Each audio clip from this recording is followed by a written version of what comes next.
Mrs. Caldigas. Yan. Naggagawa kami ng garden mga idol. Tanyo, tinanim na kaagad yung kalabasa.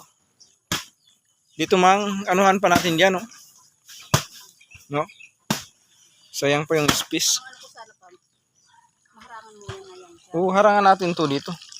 Ganon. Papunta doon ba? Sayang yung space. O, itong tangkong ay tika na ng tangkong. Talbos ng kamuti. Diba? Pag linggo, bibili na lang kami ng isda. Meron na kaming talbos ng kamuti, tangkong. Uy, may tanim pa silang pinya dito, oh. Pinya, kaso ang ano ko nawala. Yan. Namatay yung lugbati. Uy, ang nyug. Bakit patagilid naman tong nyug mo? Patayo sana. Ma? Ganyan ba? Patayo. Nyug. Tayo ng baka. Ha?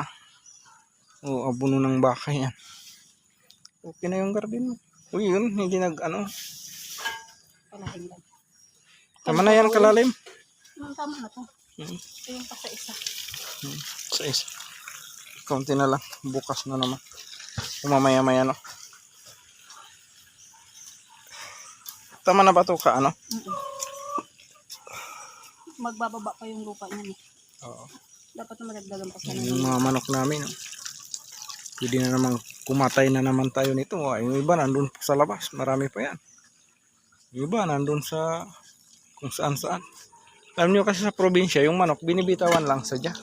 Huy, wag ka dyan, magbaliba yan. Ako tapos dyan ka nakahawak, mabali lang yan. Doon sa labas, uy, yan o. Bunga niya, yan o. Pwede na ba yan? Tingin mo, maliit pa. May saging pa kami doon. Mga langka, mayroon din kaming langka doon. Tingnan natin yung langka, videohan mo ako. Sige, tara. Tara. Mga idol, tingnan natin yung langka mga idol. Yan o, yan yung mga langka namin. Nakabalot-balot yan. O mang, videohan mo ako mang.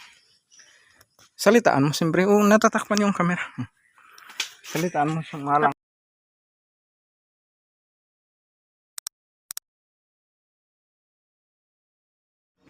Hanggang sa muli kaibigan, maraming salamat po. Kita-kita tayo sa susunod nating vlog. Keep safe always. Thank you. Goodbye.